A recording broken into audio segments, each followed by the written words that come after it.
thank you to all four speakers. Again, just kind of a serendipitous kind of intermeshing of themes and topics. So again, which has, as I say, it's happened serendipitously, really. And I think I sum it up by saying that, you know, in terms of achieving what we set out to achieve, I mean, we really wanted to explore the potential of IIIF to transform scholarly and public engagement with digital collections, and that whole piece around facilitating innovative forms of arts and humanities research. And I guess today's session has kind of really shown how IIIF can do that and how successful it is in doing that. And we can celebrate that, I suppose, but also maybe through your presentations, you've also kind of highlighted some of the challenges that kind of maybe are presented by what IIIF is doing as well, or the challenges that continue to exist. So it might be interesting to get into some of those. So the Q&A is not, shall we say, there's not many questions. In fact, there's no questions popping up in it. So I wonder, yeah, if people feel more comfortable using chat or something, feel free. I might hand over to Laura in a second, but just I'll take chair's privilege, as they say, and so maybe get the ball rolling. And I suppose I might get into some of the kind of challenges that you guys have presented on, or kind of the provocations you've sort of raised. Maybe I'll go first to the discoverability kind of question that a number of you kind of pulled out in your presentations, and which is also maybe kind of linked to questions of kind of resourcing and sustainability. So how will I put it? I mean, so I guess, are we getting into a situation where we're going to need to, or we're going down this track of having to kind of develop these sort of secondary discoverability kind of layers, and what does that mean in terms of well, both persistence and sustainability and sort of infrastructure support and kind of resourcing? Maybe I could just put that to each of the panel members, maybe starting with Mark Faulkner, first of all. Thanks, Arlene. I suppose in my own work, I'm struck by how my gateway to a lot of digital objects is still print.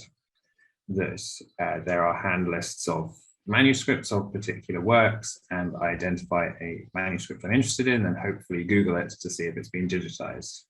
I've yet to kind of launch any kind of significant research question that involves something like Biblissima. But there are tasks I could see that would be interesting for, such as starting work on a text with a large transmission, and you want to see at the click of a button just how many copies are available digitally and where they are.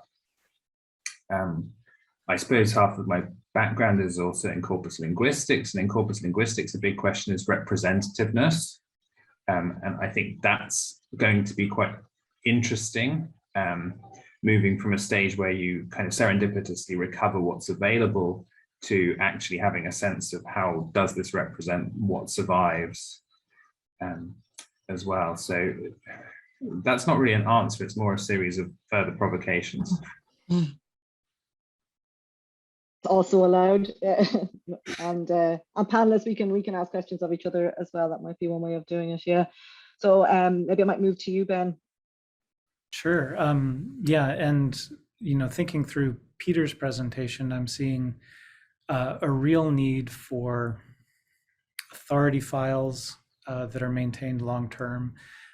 There was an interesting initiative out of Germany, I believe, for creating unique identifiers for every medieval manuscript. I'm not sure where we're at across the community with that, but having an atlas of what's out there to drive discovery environments would be very, very interesting and exciting. One of the big challenges, of course, is that anytime you try to create a new metadata standard, it's just one more in a pool, right, of ongoing metadata standards. So figuring out some way of dealing with all of this additional scholarly information and description coming in a linked data way, as Peter was pointing to, makes a lot of sense, but there's a huge task in terms of then building indexes to all of that information. So I'm not sure that I have an answer to that other than acknowledging that it's a major problem and something that we'll be working on hopefully for decades to come. Very good. And Daniela, any thoughts from you? Yes, also, as Benjamin said, I think collaboration between cultural heritage institutions like the National Library, but other heritage institutions across Europe and the world really is both the challenge and the huge enjoyment of projects like this, and the viability of presenting metadata and images and working together towards that metadata language, or a shared metadata language, or a shared way of presenting, for example, very complicated medieval manuscripts, because they're so layered and both in time and otherwise. I think, yeah, as I said, that's the challenge, and the only way to actually that would lead to any shared knowledge in the end. But that's the challenge, really. Peter, any final thoughts from you on that one? Well, I just I have two impulses. One is to caution that you have to sort of do in order to make progress. So there's just sort of the fear of getting it right, so that you're frozen by the metadata, and everything in software in practice is to learn and to develop. It's as long as you're not consciously making bad decisions, you're trying to make the right decisions, and then you can continue to develop. I think we're going to make progress, and I think we're all learning from each other. So that's one point. And the other point is, one of the things about linked open data that, I mean, of course I'm not an expert, but just from working with those who are expert, that one learns, and you can then relax a little bit, is that you don't have to have resolved everything to one single sort of godlike authority forever, because you can interlink more than one authority and show the equivalences and so on.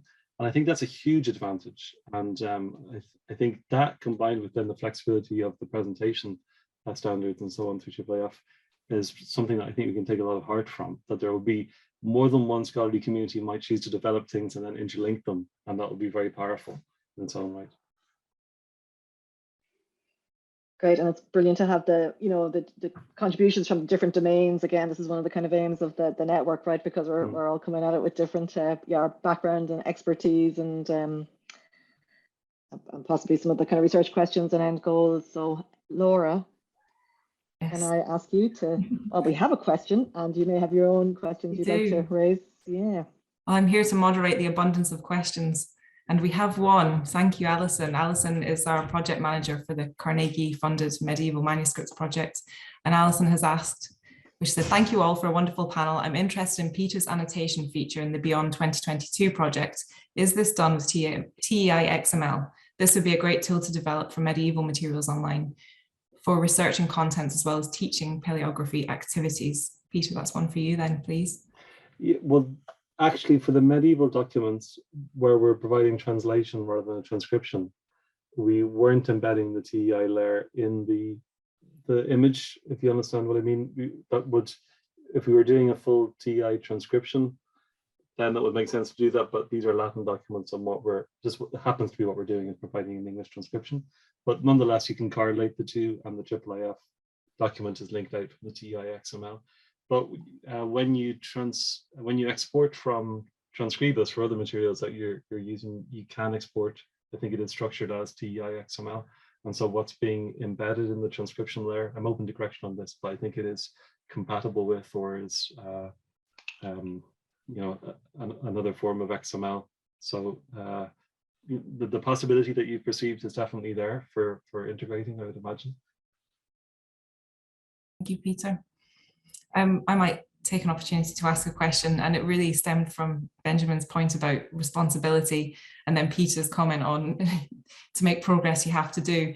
I think for librarians, there's that anxiety about having a standard that is replicable and having a kind of scholarly standard to the description that you provide for a material. But I also wonder about the responsibility to the public in terms of digitized collections and terminologies that makes sense to a public audience that doesn't regularly engage with this type of material. I wonder if any of you have any suggestions for means and ways to do that, perhaps through crowdsourcing or other methods. Does anyone want to volunteer from the presenters today?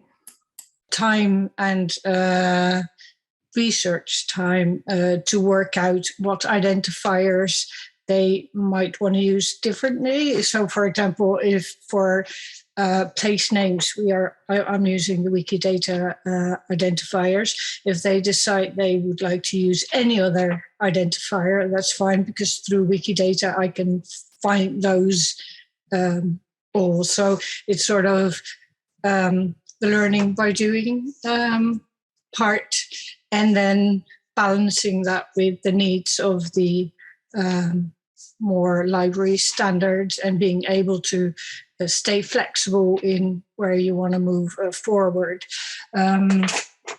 This is not totally coincidental, because I've been a Wikimedian in residence at several institutions, so I'm very familiar with, well, mainly Wikidata and Wikimedia Commons, and the use of structured data on Commons, and the possibilities of using Wikidata to connect collections. So the choice gives us enough, gives me and my colleagues enough time to sort of work towards a final identifier, if any. And in the meantime, we have this generic identifier in between. So it's really interesting. I think it points to the fact that public use of Wikipedia draws traffic back to the holding institutions as well. So that's really, really interesting. Does anyone else in the panel want to respond to my question? Should I go to our official question? Oh, Benjamin. Yep. If I could just jump in really quickly. I really appreciate what Danielle is doing with that sort of identifier structuring. But I wanted to quickly go back to some things that both Mark and Peter said, which I see as a way of scholarly communities building domains of knowledge in expert areas. And I think, Laura, your question about, how do we engage different audiences, hearing from the scholarly audiences about how to structure data for those fields is something that I don't know that we've got enough data out there yet to do, but it seems like the right way to go about collaborating as we build those knowledge graphs out further.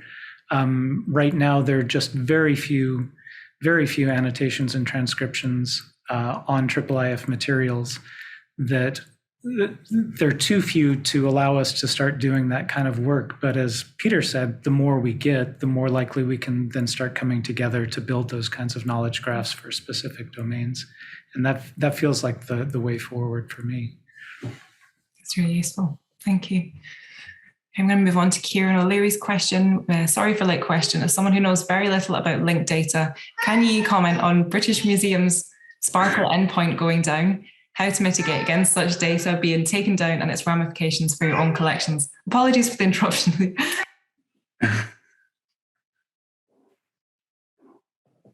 So, yes, I don't know anything about the that particular service. So, anyone on the panel able to answer that question? No. Yeah. I'm not sure I can answer, but I followed the Sparkle endpoint going down at the British Museum, and I hope that we as a cultural heritage community can come together to provide either redundant backups for material like that, or a commons, or a sense from the user community of how important that material is, so that we don't see that happen. Because there have been several projects that have blinked out over the years, and it's always a huge loss to the community when that information goes away. So again, we're really talking here about the sustainability kind of question, and initial funding expiring, and as you say, maybe a lack of understanding across the community about its usefulness and how it's being used, and ultimately an organisation potentially just not having that funding available to sustain it. Which is a challenge that we're all dealing with. Another one has come up. Just an answer to follow-up questions. The Smithsonian American Art Museum's endpoint is down to. Yeah. Okay. Yeah, it's making local copies So really it's about that duplication of content again in a way to provide surety and preservation into the future, which is an interesting point. So Joy has popped a question in here. That was fascinating and thank you. Coming from a health and social care research perspective, your collective enthusiasm for digitisation is palpable in contrast with an understandable pandemic weariness of, for example, the need to be online in a therapeutic way.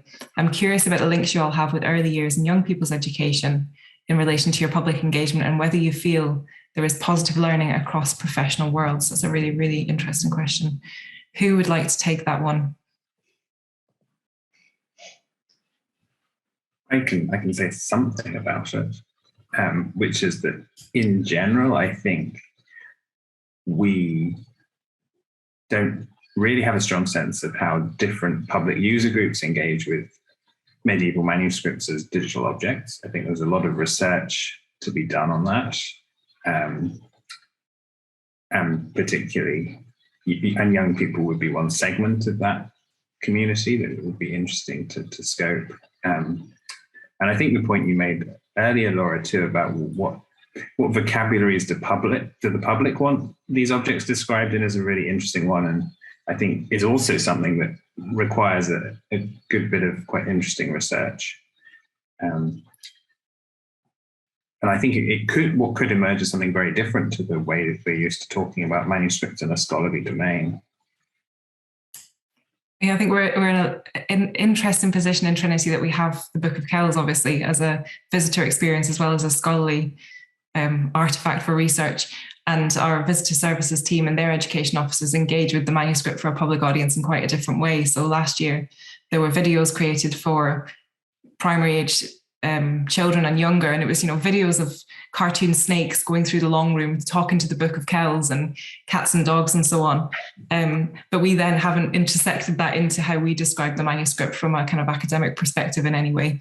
And it is interesting to consider what we should be doing for the future. I kind of jokingly said when I arrived in Trinity 4 years ago, and we were talking about digitization, that we should be promoting every image we have of unicorns within our collections to try and get people coming back, because unicorns were all the rage back then and they still are. But yeah, it's all work as well, isn't it? Of course. Yeah. Yeah, I'd like to draw some attention to a work of my colleagues. They created a medieval memes generator. I'll put the link in the chat. Definitely aimed at, say, like the younger teenage public, and you can make your own, medieval meme, and then at the same time you get some explanation about what image you're actually looking at, where it's from, and it's hugely popular with Twitter and TikTok and everything. So very funny, I think, to do. I'm actually myself a 19th century literary specialist, so not very much, generally into medieval manuscript, but they help me enjoying them. You are their different audience. That's fabulous. Okay, we have an anonymous attendee here asking, did anyone try or even think of using decentralized web tools like IIIF4, interplanetary file system for storing digital heritage objects? So perhaps, Arlene, are you interested in that question, or Danielle?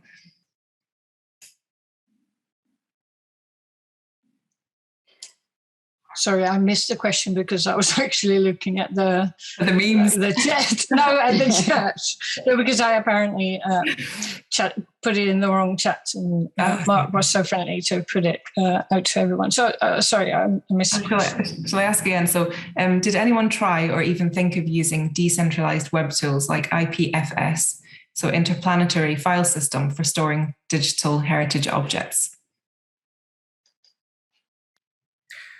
There have been some experiments with IIIF4. They presented at the IIIF conference, or those experiments were presented at the IIIF conference in Rome 4 or 5 years ago now. I'm not sure what the state of those experiments are. Does anybody else on the panel know of active project? Yeah. It's very interesting. when we were going through the conversations earlier as well, I was thinking quite a lot about, you know, future development of library management systems and the interlinking of platforms and then the permanency of the contents within those platforms as well. I think we potentially exhausted the audience and their questions. Just ask again if anyone has a final question before I step back from moderating the questions and hand over to Arlene again. It's been really fascinating. I'm really grateful to have had a chance to be here this afternoon with everybody. So Arlene, I will mute myself and hand back to you. Very good. I'm just having a review of chat in case there's some stuff. I mean, obviously lots of notes of thanks and so on to the speakers in the chat. Yeah. I'm just doing a quick scroll through in case there's any questions. No, it's mainly words of appreciation and some other interesting kind of comments. So panelists might want to kind of review those as we begin to kind of wind down at the end of our day and the start again of Wednesday. So yeah, look, I guess all there is left to do now is for me to thank the presenters. Huge thanks to the speakers for, you know, really not just their presentations, which, you know, serve then to kind of spawn just brilliant kind of conversations. Then the Q&A. Thank you for being so generous with your time. It's unbelievable. We really appreciate it. Again, thanks to all of you attendees for your participation. I know you're actively listening there in the background, and you came up with some really good questions.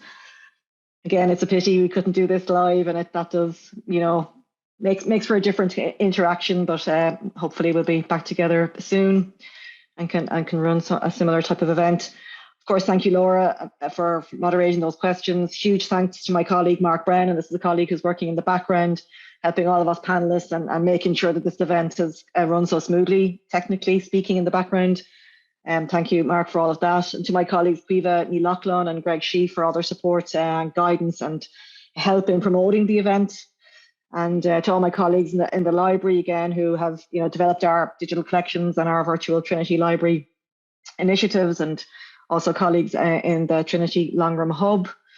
And within the network then, I want to just give a shout out to the co-PIs, Lorna Hughes from the University of Glasgow and Mary-Ann Constantine from the University of Wales, and other members of the network who I know are kind of online there as well. And finally, a big thanks to the funders, of course, the Irish Research Council and the Arts Humanities Research Council, who've made the network possible. So final reminder then before we sign off that the recording of this event will be made available. We'll put it up on the library's Twitter account, and it will live on the network's project website. And yeah, I think then it will just be time for us to kind of sign off. And again, thank you all. And again, thanks for all the comments coming in there and the words of appreciation. Okay, goodbye, everybody. Thank you.